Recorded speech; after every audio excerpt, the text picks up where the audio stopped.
আসসালামু আলাইকুম। আমরা তাহলে ক্লাস শুরু করবো। তো আমরা যেটা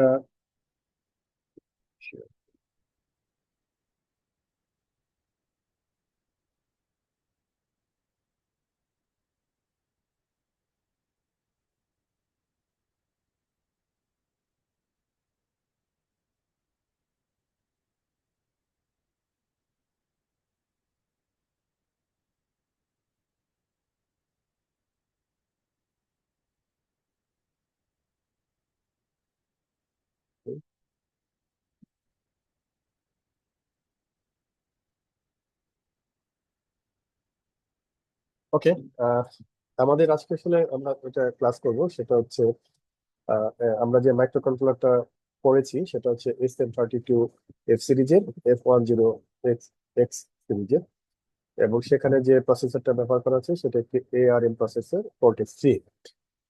তো আমরা এবং STM32 মাইক্রো কন্ট্রোলারটা শুধু না, আমরা এখানে আসলে একটা ছোট্ট ডেভেলপমেন্ট বোর্ড ব্যবহার করব যেখানে মাইক্রো কন্ট্রোলারটা করা আছে, আহ, যুক্ত করা আছে, এবং তার সাথে কিছু পেরিফেরি পিন কানেকশন দেওয়া আছে। ওকে। তো আমরা এই প্রোগ্রামটা করার জন্য শুরুতে আজকে যেটা ব্যবহার করবো সেটা হচ্ছে গিয়ে আহ, কি যেন বলে হচ্ছে একটা মোটামুটি একটা হাই লেভেল ল্যাঙ্গুয়েজ, সেটা হচ্ছে hardware abstraction level, HAL language. এই ল্যাঙ্গুয়েজে মানে এই ল্যাঙ্গুয়েজে আসলে কোড করার সুবিধা অনেক। সেটা হচ্ছে যে আহ, অনেক সহজ দেখাতে, যেহেতু অ্যাবস্ট্রাকশন লেভেল আমাদের ডিটেলস জানতে হবে না। আমি একটু দেখি বিষয়গুলো, আমরা চলে শুরু করি। তো প্রথমে যখন আমরা বোর্ডটা পেলাম আর কি, বোর্ডটা পাওয়ার পরে ভালো করে দেখবো কি কি আছে। যেমন এই যে কালো, হ্যাঁ কালো যে চিপটা আছে, এই চিপটা আসলে কি, এটা কি বলতো? প্রসেসর না মাইক্রোকন্ট্রোলার? এটা আসলে মাইক্রোকন্ট্রোলার, তাই না? কিন্তু দেখা যাচ্ছে এখানে STM32F103 বা 103C8T6, একটা ফ্যামিলি, এটা অনেক বড় ফ্যামিলি। এবং প্রতিনিয়ত যদি তোমরা এই যে STM ওয়েবসাইটে যাও, সেখানে দেখতে পাবে যে প্রতিনিয়ত নতুন নতুন নতুন নতুন ফ্যামিলি আসতেই আছে, আসতে আছে, যদি কিছু জান তো গেম, তাই না? তো হয়তো ফিচারের চেঞ্জ সামান্য হয়, এবং সেটা একটা আলাদা তোমাদের ম্যানুয়াল থাকে, বলে দিয়েছি ক্লাসে। শুধু আপডেটটুকু দেখলেই হয় যে আগে থেকে এটা চেঞ্জটা কোন জায়গায় এসছে, সেভাবে কাজ করা যায়। বেসিক আর্কিটেকচারটা একবার জানতে পারলেই হলো। তো সে যাই হোক, এই মাইক্রো কন্ট্রোলার যেটা ব্যবহার করছে সেখানে একটা ভিতর প্রসেসর আছে, সেই প্রসেসরটা হচ্ছে Cortex 3, একটা ARM প্রসেসর, আর্ম প্রসেসর ভিতরে আছে আর কি। তো এই মাইক্রো কন্ট্রোলারকে অপারেট করার জন্য অনেকগুলো ক্লক লাগবে, মানে অনেকগুলো মানে তো ক্লক লাগবে সোজা কথা। তবে এই মাইক্রো কন্ট্রোলারটা 4 ধরনের ক্লককে সাপোর্ট করে। দুইটা এক্সটার্নাল, দুইটা ইন্টারনাল, একটা হাই স্পিড, একটা লো স্পিড ইন্টারনাল এক্সটার্নাল, আর একটা হচ্ছে হাই স্পিড এক্সটার্নাল ইন্টারনাল। তো এইটা ডেভেলপমেন্ট বোর্ডটা আমাদেরকে দিয়ে দিয়েছে কিছু সুবিধা, যেমন এই যে সাদা যেটা দেখতে পাচ্ছি সেটা আসলে একটা ক্লক আর কি, এক্সটার্নাল ক্লক। 8 মেগাহার্জ এর একটা ক্লক, এটা দেখা যাচ্ছে external clock, high speed external. আর এর সাথে আরেকটা ছোট্ট ক্লক আছে, অসিলেটর আর কি। এটা ক্রিস্টাল অসিলেটর, এটাও ক্রিস্টাল অসিলেটর, হ্যাঁ। তো এটা হচ্ছে 32 কিলোহার্জ এর। এটা হচ্ছে লো স্পিড এক্সটার্নাল ক্লক। এইটা গেল। আচ্ছা, এইটা আমাদের কাজে লাগবে, এটা মাথায় রেখো। যে বুট পিন গুলো, এখানে দুটো বুট ইয়ে আছে, জাম্পার আছে, বুট জাম্পার 0 আর বুট জাম্পার 1। হ্যাঁ, বটমটা হচ্ছে 0 আসলে, নিচেরটা 0 আর উপরেরটা 1। আচ্ছা, এই সাইডটা এটা কানেক্টেড হয়ে আছে জাম্পারটা, মানে এটার সাথে শর্ট হয়ে আছে 0-এর সাথে, তাই না? এদিকে লাগাবে। আর এই যে এগুলো হচ্ছে 1 হাই, তাই না? এটা হচ্ছে লো সাইড, এটা হচ্ছে হাই সাইড। মানে জাম্পারটা দিকে যদি আমরা ওপেন করে এটার সাথে লাগিয়ে দিই, তাহলে এই জাম্পার হয়ে যাবে 1-এর সাথে কানেক্টেড। এটা আমাদের লাগবে, পরে আমরা পরে দেখবো। এই রিসেট বাটনটা লাগবে প্রোগ্রাম গুলো আবার নতুন করে, মানে নতুন করে রান করানোর জন্য। আচ্ছা, এই সাইডটা ডান দিকে যেটা আছে সেটা হচ্ছে আমাদের যে ST-Link প্রোগ্রামারটা আছে, সেই প্রোগ্রামার সাথে এটা কানেক্ট করতে হবে। প্রোগ্রামারটার কাজ কি, সেটা হচ্ছে পিসি থেকে বা কম্পিউটার থেকে, ল্যাপটপ থেকে আমাদের হচ্ছে কোডটা এই মানে থ্রু সিরিয়াল হয়, হ্যাঁ, এটা এদিক দিয়ে এদিক দিয়ে এদিক দিয়ে এদিক দিয়ে এদিক দিয়ে এসে এখানে এসে ডাউনলোড করতে হবে। এটা যখন ডাউনলোড করবো তখন এসে এটা অপারেট করবে। তো এই দিক দিয়ে আসবে সেগুলো, ঠিক আছে? তো আমরা এই জায়গায় একটা প্রোগ্রামার থাকবে, যেটা ST-Link আমরা প্রোগ্রামারটা এখানে আমাদের ল্যাবে ব্যবহার করছি। সেই প্রোগ্রামারের মাধ্যমে আমরা এখানে ডাউনলোড করতে পারবো। এখানে আমাদের পিন কনফিগারেশনটা মাথায় রাখতে হবে, কোন পিনটার কাজ কি, এবং সে একইভাবে এটা কারেসপন্ডিং যে স্টিলিংটা আমাদের যে প্রোগ্রামারটা আছে সেটা মাথায় রেখে সেটা কানেক্ট করতে হবে। আচ্ছা, ফাইনালি আসি লেট দুটোতে। এই লেট দুটো হচ্ছে গুরুত্বপূর্ণ। একটা হচ্ছে পাওয়ার লেট। পাওয়ার লেটটা বিভিন্ন কালারের হয়। হ্যাঁ, কখনো লাল, আবার মধ্যে গ্রিনও হয়, দুটা চেঞ্জ হয়। দেখতে হবে সেটা হলে লেগেছি। এনিওয়ে, এটা ম্যানুয়ালি দেখে দেখতে হবে, যেটা কখনো স্টেবল থাকে কখনো ব্লিঙ্ক করে। তো স্টেবল করার অর্থ একরকম, ব্লিঙ্ক করার অর্থ আরেক রকম। হ্যাঁ, আর গ্রিন সম্ভবত থাকে, সি দুটো দেখা যাচ্ছে এখানে, একটা রেড একটা গ্রিনের মতো মনে হচ্ছে, শিওর না, অবশ্যই দেখতে ভুলে গেছি। আচ্ছা, যাও। তো ওইখানে ম্যানুয়ালি দেখতে হবে যে এই মানে অর্থ কি, কোন এলইডি কি রঙের থাকলে বা এটা ব্লিঙ্ক করলে বা স্টেবল থাকলে অর্থ কি, সেটা বলা আছে। আর আমরা ফাইনালি যেটা প্রোগ্রাম করবো সেটা হচ্ছে নিচের একটা এলইডি আছে, ইউজার এলইডি। এবং এই এলইডিটাকে আসলে প্রোগ্রাম করব using the HAL, hardware abstraction level দিয়ে। এটা খুবই সোজা, খুবই হাই লেভেলে, এখানে প্রচুর লাইব্রেরি আছে, প্রচুর ম্যাক্রো ডিফাইন করা আছে। আমরা কোনো রেজিস্টারকে সরাসরি ব্যবহার না করেই build in function, build in লাইব্রেরির মধ্যে কাজটা করতে পারবো। তবে আমরা আসলে কাজ মানে আমাদের ল্যাবের জন্য করবো না, এটা আজকে প্রথম ক্লাসে শেখার জন্য করবো, দেখার জন্য করছি। আমরা নেক্সট ক্লাসে এটা মুভ করবো হচ্ছে রেজিস্টার লেভেলে সরাসরি। প্রথম ক্লাসটা শুধু বোঝার জন্য বলছি। আচ্ছা, এখানে বোর্ডে বলে দেওয়া আছে এটা PC13 পিনের সাথে কানেক্টেড, এটা বলে দেওয়া আছে PC13 পিনের সাথে কানেক্টেড। তার অর্থ হচ্ছে যে পিসি একটা পোর্ট আছে, সে পোর্টে 13 নম্বর পিনের সাথে 14 নম্বর পিনের সাথে এটা কানেক্টেড, আমরা সেটাকে আসলে প্রোগ্রাম করবো। আচ্ছা, ওকে, এটাই গেল। এইখানে দেখতে পাচ্ছি যে এই পিনটা আবার সামহাও কানেক্টেড হয়ে আছে আরেকটা বোর্ডের একটা পিনের সাথে। এটার কাজ আছে আমাদের ভবিষ্যতে, একটু লাগবে আর কি। মানে আসলে ঘটনা যেটা হয়েছে যে এইগুলোকে আসলে জেনারেল পারপস আইও বলা হয়, GPIO। তার অর্থ হচ্ছে যে এগুলো এমনি সিম্পল ইনপুট আউটপুট ছাড়াও অন্যান্য যে কম্পোনেন্ট গুলো আছে, যেমন যে যে SPI বা UART যে কমিউনিকেশন পোর্ট গুলো আছে, সেই পোর্টেরও একটা মিডিয়াম হিসেবে, কানেক্টিভ মিডিয়াম বা ট্রান্সমিশন মিডিয়াম বা রিসিভিং মিডিয়াম হিসেবে কাজ করে, বা রিসিভিং পিন হিসেবে কাজ করে সেগুলোর জন্য আর কি। সেগুলোকে বলে অল্টারনেট মোড। আমরা একটা ম্যাপে দেখবো আসলে পরের ভিডিও ক্লাসে, যেটা কিভাবে চেঞ্জ করা যায়। তা আপাতত এত দূর চিন্তা করার দরকার নেই, আমরা সোজাভাবে চিন্তা করি। আহ ইউএসবি তে আমরা, এটা ইউএসবি তে আমরা কমিউনিকেট করতে পারি, আবার এখান থেকে পাওয়ার দিলেও হয়। হ্যাঁ, আমরা শুধু এখান থেকে এই পাওয়ারটা খুলে দিয়ে প্রোগ্রাম শেষ হওয়ার পরে এটা ডিসকানেক্ট করে আমরা শুধুমাত্র ইউএসবির সাথে দিলেও মানে এখান থেকে পাওয়ার পাবে। আদারওয়াইজ এখানে পাওয়ার সোর্স আছে আর কি আলাদা, যেমন এখানে এখানে পাওয়ার সোর্স ব্যবহার করতে পারি। হ্যাঁ, 3.3 এটা করলেও হবে, অথবা ইউএসবি তে পাওয়ার দিলেও ছোটখাটো অপারেশনের জন্য হবে। এখানে খুব বেশি পাওয়ার লাগবে, সেখানে হয়তো ইউএসবি পুরো পাওয়ার দিতে পারবে কিনা একটা সন্দেহ আমার কাছ থেকে যায়। তবে আমাদের ছোটখাটো অপারেশনের জন্য এই পাওয়ারটা দরকার নাই, ইউএসবি পাওয়ার দিয়ে আমরা ব্যবহার করতে পারবো। মানে ধরো যে আসলে প্রোগ্রাম হওয়ার পরে এটা আমরা খুলে ফেললাম, তখন এটা মানে এটা কাজ করছে কিনা সেটা তো আমাদের চেক করতে হবে। তো সেটা চেক করার জন্য আমরা ইউএসবি থেকে পাওয়ার দিতে পারবো। এটা ইন্টারনাল সার্কিট, কমপ্লেক্স, দরকার নেই। আচ্ছা, এটা হচ্ছে সফটওয়্যার ডাউনলোড, মানে সফটওয়্যার নাম। হ্যাঁ, তারপরে ডাউনলোড করা হবে। আচ্ছা, HAL, এটা অ্যাডভান্টেজেস তো বোঝা যাচ্ছে, পোর্টেবিলিটি, ইজি, তাই না, ডেভেলপমেন্ট, কারণ আমাদের সব লাইব্রেরি টেক্সট ব্যবহার করবো। স্কেলেবিলিটি খুবই সুন্দর। হ্যাঁ, মানে আমরা ছোট্ট একটা সিস্টেমের জন্য ডিজাইন করার পরে একটা বড় সিস্টেমের কাছে এটা আপডেট করা বা মডিফাই করা ইজি, কারণ আমাদের তো খুব কোর লেভেলে প্রোগ্রাম করতে হবে না। সব বিল্ডিং ফাংশন ব্যবহার করবো, অনেক সুবিধা আছে। কম্পেটিবিলিটি একটা সুবিধা আছে, যে ভিতরের হার্ডওয়্যার চেঞ্জ হচ্ছে কিনা আমাদের চিন্তা করার দরকার নাই। এটার জন্য যে লাইব্রেরি গুলো আছে, লাইব্রেরি গুলো আমাদের সাপোর্ট দিবে, আমরা লাইব্রেরি গুলো সরাসরি ব্যবহার করবো। হার্ডওয়্যারের ডিটেলস না জানলেও চলবে। মেনটেনেন্স বা চেঞ্জ একই কথা, স্কেলেবিলিটি আর মেনটেনেন্স এর সাথে সম্পর্ক আছে। এটা চেঞ্জ বা আপডেট করা অনেক সোজা, হার্ডওয়্যার সম্পর্কে না জেনেও কাজটা করা যায়। অসুবিধাও আছে অনেক, অসুবিধা যেটা হচ্ছে যে ওভারহেড, তাই না। আমরা একটু পরে দেখবো যে ছোট্ট একটা ব্লিঙ্ক, লেটকে ব্লিঙ্ক করার জন্য একটা বিশাল সে কোড তৈরি করে ফেলেছে, অটো কোড যেটা আর কি, যেটা করেছে। হ্যাঁ, বিশাল একটা কোড তৈরি করেছে, আসলে এত বড় কোনো দরকার ছিল না। হ্যাঁ, এটা হচ্ছে পারফরমেন্স ওভারহেড। আসলে কমন কিছু কাজের জন্য, কমন কিছু ইন্টারফেসের জন্য এটা অনেক কিছু করে ফেলে আর কি। হ্যাঁ, তো এটা আহ, মানে যখন ইন্ডাস্ট্রিয়াল ভিউ পয়েন্ট থেকে চিন্তা করে এটা একটা সমস্যা। কারণ সেখানে একটা মেমোরি কনস্ট্রেন্ট আছে, যে কোন সাইজের মেমোরির মধ্যেই আমাকে কোডটা রাখতে হবে। হ্যাঁ, এটা তো মানে মেমোরি তো ইনফাইনাইট না, তাই না। ধরো যে একটা মোবাইলে অথবা একটা এসির ভিতরে বা একটা গাড়ির ভিতরে একটা কন্ট্রোল সিস্টেম ডিভাইস করতে হবে, সেখানে মেমোরি সাইজটা খুব লিমিটেড। সুতরাং সেখানে যে ওভারহেড গুলো অনেক সমস্যা তৈরি করবে। Anyway, আমরা শেখার জন্য আজকে শিখতেছি, আমরা আসলে তো রেজিস্টার মোডে যাবো ফাইনালি, হয়তো বা দেখা যাক।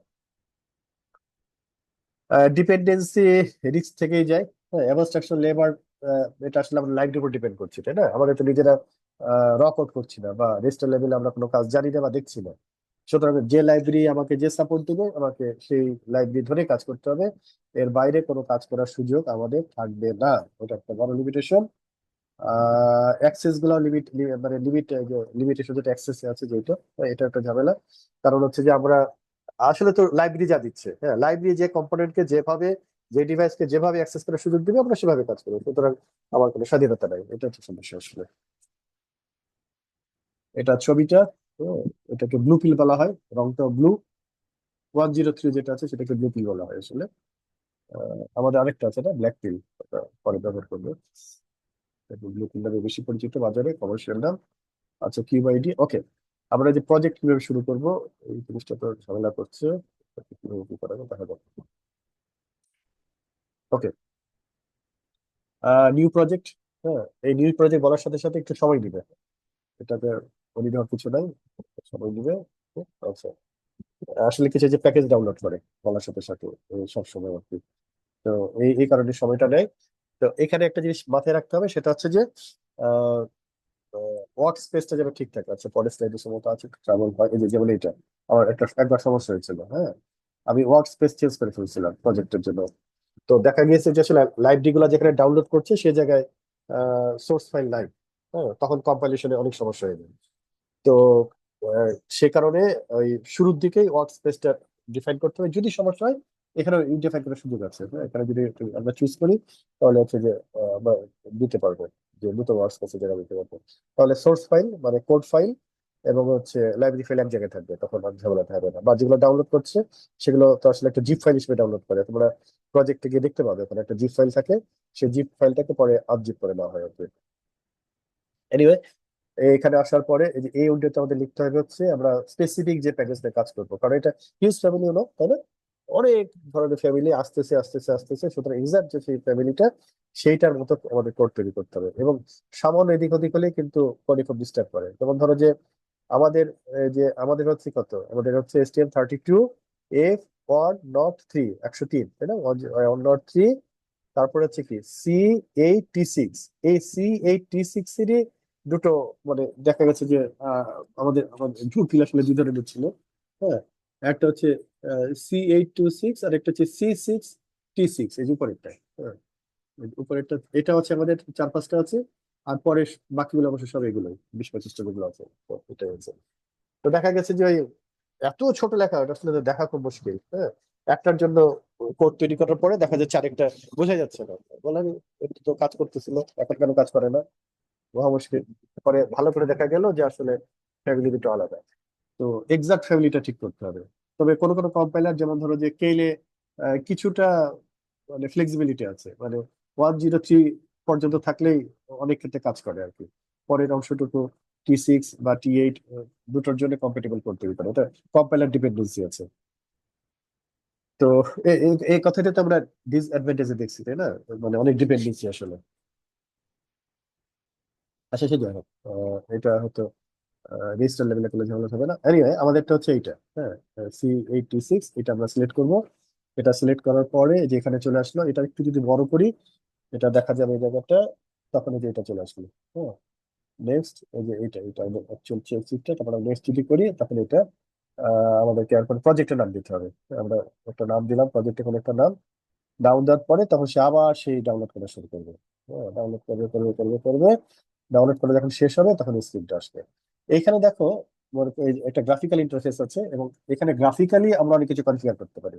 কোড লেখার চান্স এখানে কম, এখানে হচ্ছে আসলে কনফিগার করতে হয়। কনফিগার মানে হচ্ছে এই যে আমরা বিভিন্ন যে পিন গুলো আছে সেই পিন গুলা কি মোডে কাজ করবে। এবার এই একটা পিন দেখো কতগুলো মোডে কাজ করতে পারে, কতগুলো মোডে এটা কনফিগার করা যেতে পারে। তো আমরা গ্রাফিক্যালি এখান থেকে কনফিগার করতে পারি, আবার হচ্ছে প্রোগ্রাম করেও করতে পারি। হ্যাঁ, তো এটা একটা সুবিধা, এটা প্রোগ্রাম শুরু করার আগে খুব দ্রুত আমরা কনফিগার করে নিলাম, নির্ভুল হলো জিনিসটা আসলে। যদি আমরা করতে চাই বেসিক্যালি হচ্ছে HL ব্যবহার করতে চাই তাহলে সুবিধা হবে। তো আমরা এটা করবো না। হ্যাঁ, আমরা এভাবে করবো না, এটা তোমাদের দেখালাম যে এটা করা সম্ভব, এভাবে গ্রাফিক্যালি আমরা এটাকে মোড গুলোকে কনফিগার করতে পারি, এটা দেখালাম। এভাবে আমরা করবো না। যেমন ধর এখানে যদি বলি যে এই যে এই পোর্টটাকে এখান থেকে সিলেক্ট করতে পারি, হ্যাঁ, যেটা আউটপুট পোর্ট হিসেবে কাজ করবে। জিপিআইও পোর্ট থাকবে এই পিনটা, এবং এট দ্য সেম টাইম এটা আউটপুট পোর্ট হিসেবে কাজ করবে, তাহলে কিন্তু এভাবে মানে করেসপন্ডিং বা রেসপেক্টিভ কোড গুলো তৈরি হয়ে যাবে। এনিওয়ে, এটা আমরা করবো না, আমরা জাস্ট দেখালাম তোমাদেরকে। আচ্ছা, এরপরে কাজ হচ্ছে যে ক্লক। আমরা জানি যে অপারেট করতে গেলে ক্লক লাগবে, মাস্ট, তাই না? এবং 4 ধরনের ক্লক আছে, এক্সটার্নাল হাইলো আর ইন্টারনাল হাইলো। তো ডিফল্ট ক্লক হচ্ছে HSI, হাই স্পিড ইন্টারনাল ক্লকটা আছে। তো আমরা যে ডিফল্টটা রেখে দিব, হ্যাঁ, এবং ডিফল্টটা কিভাবে থেকে যায় সেটা আমরা ম্যানুয়ালে লেখা আছে, রেফারেন্স ম্যানুয়ালে। আমরা রেফারেন্স ম্যানুয়াল থেকে তোমাদের দেখাবো সেটা, এই ক্লাসে না, নেক্সট ক্লাসে, আগামী ক্লাসে। আপাতত ধরে নাও যে এইটা হচ্ছে ডিফল্ট, হচ্ছে HSI, এটা হচ্ছে ডিফল্ট ক্লক আর কি। তো আমরা এটা দেখে দিই, কিটটা ডিফল্ট ক্লক, এটা আমরা হাত দেওয়ার দরকার নেই। হ্যাঁ, তো পরবর্তীতে আমরা এটা চেঞ্জ করতে পারবো। মজার ব্যাপার হচ্ছে এটা যদি চেঞ্জ করি না, অটোমেটিক্যালি এটা মানে কোন কোন পিনে ক্লকটা কানেক্টেড হবে এটা অটোমেটিক্যালি এখানে দেখাচ্ছে। এখানে যেরকম চেঞ্জ হয়েছে না, এই যে আউটপুট হয়ে গেছে, আমরা এখানে চেঞ্জ করার সাথে সাথে রেসপেক্টিভ পিন গুলো এখানে হয়ে যাবে, যে কোন পিনের সাথে কানেক্টেড আছে। আসলে আরেকটা কথা বলছিলাম না, যে একটা পিন অনেক ধরনের কাজ করে। কখনো ইনপুট আউটপুট, কখনো হচ্ছে কমিউনিকেশন পোর্টের যে পিন গুলো লাগবে সেগুলো হিসেবে কাজ করে। তো সেই হিসাবে আহ, এটা যখন যেটা দরকার সেটা যেটা সেট হয়ে যাবে। আচ্ছা, আরেকটা জরুরি কাজ হচ্ছে সেটা হচ্ছে, এটা রেখে দিলাম, ক্লক গুলো থাকলে ভালো কথা। এই যে ডিবাগ মোডটা, হ্যাঁ, এই যে এটা হচ্ছে কিউআইডি ডিফল্ট হচ্ছে নো ডিবাগ। নো ডিবাগের একটা বড় সমস্যা সেটা হচ্ছে, নো ডিবাগের মতো যদি কোড তৈরি হয়, সেই কোডটা পরে আপডেট করা যায় না। আহ, আহ, এ মানে একটা, আবার যখন এর প্রথম কাজ শুরু করি আর কি, তখন এই ঝামেলাটা পড়েছিলাম যে কোড তৈরি করেছি, একটা ইসে ডাউনলোড করা হলো, মানে একটা ইসে বোর্ডে ডাউনলোড করার পর ইট ওয়ার্কস, হ্যাঁ, it is functioning very good, মানে ভালো লাগলো। একটু পর একটু কোডটা চেঞ্জ করেছি, ডিলেট টিলেট একটু কম বেশি করেছি, দিয়ে আর ডাউনলোড করে না, বলে যে না ডাউনলোড করা যাবে না, অমুক এরো তমুক এরো। কারণ কি সেটা পরিষ্কার বলে না। অনেক জায়গায় সার্চ করলাম, গুগল টুগল আমি যাবি, কোনো সদুত্তর খুঁজে পেলাম না। তো তোমাদের একজন সিনিয়র, একজন তোমাদের তো থার্ড ইয়ার ফোর্থ ইয়ার একটা ছেলে আছে আশিক, ও এটার একটা সলিউশন মানে খুঁজে পেয়েছিল আর কি। এটা ম্যানুয়ালি আছে, ম্যানুয়াল থেকে পরে তোমাদের দেখাবো লাস্ট পেজে, স্লাইডে। যে সেটা হচ্ছে যে এই ডিবাগ মোডে থাকলে এটাকে আপডেট করা যায় না, সেজন্য এটাকে আসলে ডিবাগের মতো হয়ে যায়, এটা লকড হয়ে যায় আসলে। হ্যাঁ, ডিবাগ মানে আপডেট মানে এটা ওয়ান টাইপ অফ এটাকে চেঞ্জ করা, তাই না? ফাংশনালিটি চেঞ্জ করা দেখা আর কি। তো সেজন্য এটাকে নন ডিবাগ মোডে রাখবো আর কি, এবং সিরিয়াল ওয়্যার করবো, এই যে এটাকে সিরিয়াল ওয়্যার, ডিবাগ হচ্ছে সিরিয়াল ওয়্যারে হবে, এটা ব্লক করবো না। এটা থাকলো, এটা একটা জরুরি কাজ। আচ্ছা, এরপরে আসলে হচ্ছে আমরা প্রথমে দেখেছিলাম এইটা, এই কাজটা, এই পার্টটা শেষ হয়ে গেল। এই যে এটা শেষ হয়ে গেল, এবার যাবে এখানে, তাই না? তো এইখানে আসলে এটাও আমার user interface, graphical user interface আছে। এখান থেকে দেখো আমরা যে এই যে আমরা এই যে এই ক্লকটা ব্যবহার করেছি, তাই না? আমরা কি ব্যবহার করছি? এইচ এই যে HSI, হ্যাঁ, HSI, এটা একটা register capacitor clock, RC clock, couple. আচ্ছা, এই দেখো এই ক্লকটা এই দিক দিয়ে, এই দিক দিয়ে, এই দিক দিয়ে, এই দিক দিয়ে, এই রেডিও বাটনটা অন আছে, তাই না? আমরা যদি HSC ব্যবহার করতাম, যদি এটা ব্যবহার করতাম, তাহলে তাহলে আমাকে কি করতে হতো? এইটাকে অন করতে হতো। তাহলে আমরা এখান থেকেও ক্লক গুলোকে সেট করতে পারি, তো আমরা কোড দিয়েও করতে পারি। আবার এই যে গ্রাফিক্যাল ইন্টারফেস দিয়েও আমরা এখানে মানে ক্লক গুলো নিজেরা চাইলে এখান থেকে সেট করে দিতে পারি। এটা সুবিধা আছে। হ্যাঁ, Anyway, আমরা HSC এর জন্য এটা গেল। তারপরে এখানে কিছু ইয়ে আছে, মানে যে কিছু স্কেলার রেজিস্টার রেজিস্টার আছে, হ্যাঁ, আপ স্কেল করা বা ডাউন স্কেলিং করার জন্য আছে, মানে ক্লক যেটা যেটা সোর্স ক্লক আর কি, সেটাকে মাল্টিপ্লাই করা যায়, আবার হচ্ছে লোয়ার ফ্রিকোয়েন্সিতে অপারেট করানো যায়, সেটা আমরা অবশ্য লাগবে। টাইমার আমরা এটা ব্যবহার করবো পরবর্তীতে আর কি। এই ছবিটা একটু বড় করে দেখিয়েছি আগেরটাই। হ্যাঁ, নতুন কিছু না, এইভাবে চলে গেছে। ওকে, এরপরে আসলে এটা প্রজেক্ট ম্যানেজার একটা সামারি। হ্যাঁ, এখানে তেমন আমাদের কোনো কাজ নাই। আহ, আচ্ছা, general peripheral arrangement for code. আচ্ছা, okay। আচ্ছা, এরপরে এটাকে সেভ করলাম। হ্যাঁ, সেভ করে এটা যে C++ পার্সপেক্টিভ হবে কিনা, ইয়েস, এই পার্সপেক্টিভটা হবে, ইয়েস করলাম। ইয়েস করার পরে আমাদের এখানে কোড জেনারেট, এই দেখো। তার মানে আমরা যেগুলো কনফিগার করছি সেই কনফিগারেশনের অনুযায়ী, এই যে দেখো একটা ডিফল্ট, কত মজা, হ্যাঁ, কিছু করতে হলো না, এটা কারেসপন্ডিং কোড গুলো জেনারেট হয়ে গেছে। আমরা এই কোড গুলোতে হাত দেবো। এখানে আসলে প্রচুর জিনিস ডিফাইন করা আছে, দেখো শুরুতে এই যে যেমন এই যে এখানে main.h, তার মানে এইখানে ইনক্লুড করেছে, এবং সেখানে নিশ্চয়ই কিছু লাইব্রেরি থাকতে পারে বা কিছু রেজিস্টারের ডেফিনেশন থাকতে পারে, জানি না, আমি দেখতে হবে আর কি। তো এই ইনক্লুড করেছে। এরপরে দেখা যাচ্ছে ড্রাইভার বলে একটা জায়গা আছে, হ্যাঁ, এখানে অনেক আছে, এখানে যাই ডিটেলসে দেখো, এই যে এই দেখো এখানে, এই যে এখানে GPIO এইচ আছে, হ্যাঁ, মেইন ডট এইচ, মানে যখন যেটা দরকার পড়বে আমরা সেভাবে আসলে এটা ইনপুট করা হয় আর কি। আচ্ছা, এখন আহ, এইখানে এইখানে দেখো যে এইটা, এই যে ড্রাইভারের সোর্সে, এই যে দেখো যে ডিএম এর জন্য কিছু সোর্স ফাইল আছে, তাই না? ডিএমএ ডট সি, তারপর জিপিআই এর জন্য সোর্স ফাইল আছে। হ্যাঁ, তাহলে আমরা জিপিআই এর সোর্স ফাইলটা একটু ডিটেলস দেখি কি আছে তার ভিতরে, কি কি থাকতে পারে। দেখো, জিপিআই এর সোর্স ফাইলের মধ্যে কি কি আছে। অনেক কিছু, এই নাম দেখে কিন্তু কিছু বোঝা যাচ্ছে, তাই না? নাম দেখে বোঝা যাচ্ছে যে এটা নিশ্চয়ই কোনো, এই যে আউটপুট হিসাবে, হ্যাঁ, এটাকে আউটপুট হিসাবে হয়তো ব্যবহার করবে, এটাকে আউটপুট, এটা হচ্ছে ইনপুট, ফ্লোটিং, যাই হোক, এটা দেখতে পাবো। তারপরে এগুলো একটা ফাংশন, এগুলো সব ডিফাইন করা আছে ফাংশন গুলো, বা কনস্ট্যান্ট কিছু আছে যেটা আছে, এগুলো তো সব কনস্ট্যান্ট, রাইট? এগুলো সব কনস্ট্যান্ট, এই যেগুলো হচ্ছে ফাংশন, এগুলো অনেকগুলো ফাংশন ডিফাইন করা আছে।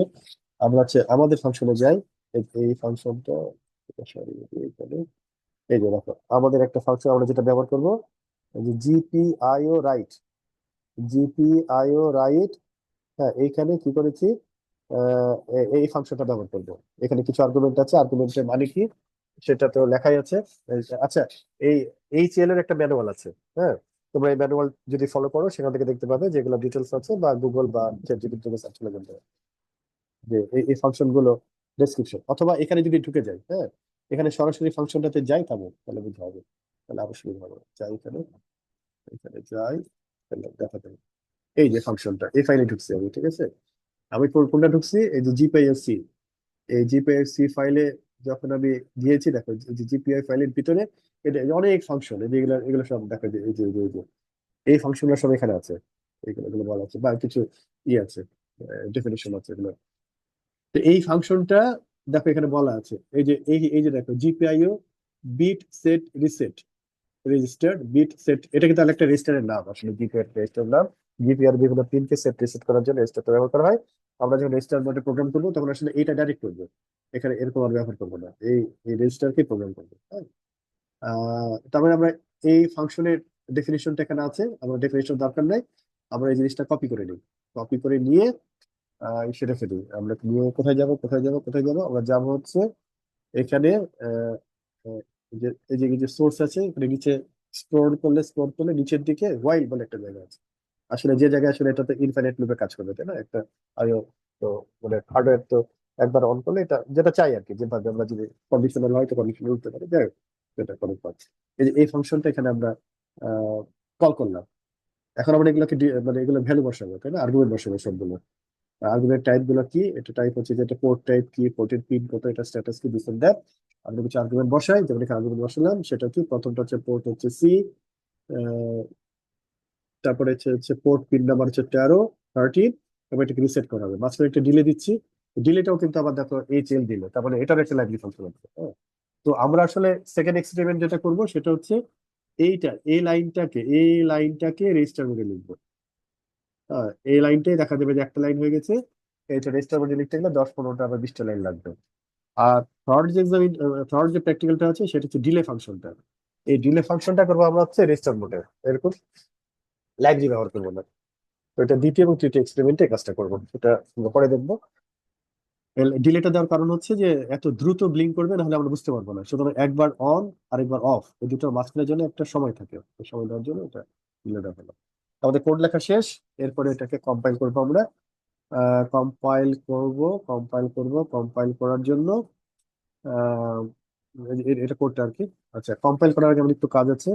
হ্যাঁ, কম্পাইল কর, এই দেখো, এই যে দেখছো, এই যে কোড গুলো, কত কোড তৈরি করেছে আমরা, এটা কিন্তু আমাদের মূল কোড, তাই না? আর এখানে দেখো অনেক কিছু কোড আছে, এই কোড গুলো আসলে ওই যে একটা ওভারহেডের কথা বলছিলাম না, যে এটা কতটুকু কাজে লাগবে, বা এটা আসলে সিস্টেম ক্লক, হ্যাঁ। এটা সম্ভবত ডিলে কে ব্যবহার করার জন্য করেছে, আই থিঙ্ক, হ্যাঁ।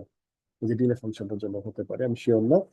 কারণ আমরাও ব্যবহার করবো একটা আসলে বেসিক্যালি টাইমারকে ব্যবহার করার জন্য, হিসেবে ব্যবহার করার জন্য। সেই জন্য মনে হচ্ছে আর কি করতে চাই, আমি কোডটা করি নাই, তো দেখে মনে হচ্ছে যে হ্যাঁ, সমস্যা নেই। তো এখন এটাকে কম্পাইল করার আগে আমাদের কিছু কাজ করতে হবে, সেটা হচ্ছে যে আমাদের উদ্দেশ্য কিন্তু আসলে ই করা, কম্পাইল করি আগে। আহ, এই যে হাতুড়ি, হ্যামার যে সাইনটা আছে, এটা কম্পাইল করার সাইন, হ্যাঁ। এখানে গেলে আমরা যে কম্পাইল করলাম, কম্পাইল করে কোনো এরর নাই, এরর ফ্রি আছে এটা। এরর যদি ফ্রি থাকে, এখন আমাকে যেটা দরকার আসলে, আমাদের একটা হেক্স ফাইল দরকার। যে হেক্স ফাইলটা আসলে আমরা যে সেটা আউট করবো, ভেক্টর ফাইলটা ডাউনলোড করবো। তো হেক্স ফাইলটা তৈরি করার জন্য এটা ডিফল্ট হেক্স ফাইল তৈরি হয় না। এটার জন্য আমাদের একটু কাজ করতে হচ্ছে, প্রজেক্টে যেতে হবে। প্রজেক্টে গিয়ে প্রপার্টিজ, তারপর হচ্ছে যে সি সি প্লাস প্লাস এর যে বিল্ড যে অংশটুকু আছে সেখানে হচ্ছে সেটিংস। এই যে সেটিংস এ যাবো, সেটিংস থেকে যাব হচ্ছে এইটা এমসিকিউ, এই যে পোস্ট বিল্ড আউটপুট, মানে বিল্ড হওয়ার যাওয়ার পরে আর কি কি ধরনের আউটপুট তৈরি করবে। এইটার মধ্যে একটা হচ্ছে এই যে এইটা, এটা থাকে হচ্ছে ডিফল্ট আনচেক থাকে এই যে এটা। এই জায়গাটা আমাকে চেক করতে হবে, এটা হচ্ছে কাজ আসলে। এই অংশটুকু এটাকে আমরা চেক করব। চেক করলে তখন আমাদের হেক্স ফাইলটা তৈরি হবে। ওকে, তারপর হচ্ছে এখানে ইয়ে আছে, অ্যাপ্লাই আছে এক জায়গায়, এই যে আছে অ্যাপ্লাই। অ্যাপ্লাই করার পরে আমরা হচ্ছে গিয়ে ওকে, ডান এ পর্যন্ত। আচ্ছা, তারপরে যেতে হবে এই যে হ্যামারের যে জায়গাটা, এই যে এই জায়গাটা এখানে ড্রপ ডাউনের মধ্যে একটা রিলিজ আইটেম আছে, রিলিজটাতে আমরা করলে তখন সে, আচ্ছা এটা হচ্ছে সামারি, যা যা বলেছি তা সামারি বলা আছে। আচ্ছা, এই যে আহ, এটা একটু বড় করে দেখিয়েছি আর কি। আচ্ছা, রিলিজে যেতে হবে, এই যে হ্যামারের রিলিজ, এই যে হ্যামারের রিলিজ। ওকে, তারপরে যে রিলিজে গেলাম, আহ, এই যে রিলিজে যাওয়ার পরে এই যে হেক্সফাইলটা তৈরি হয়ে গেছে। হ্যাঁ, এই হেক্সফাইলটি আসলে আমরা, এখন হেক্সফাইলটা কোথায় আছে, এটা আসলে এই যে প্রজেক্ট যে ফোল্ডারটা আছে তার মধ্যে রিলিজ বলে একটা সাব ফোল্ডার আছে, তার ভিতরে আছে।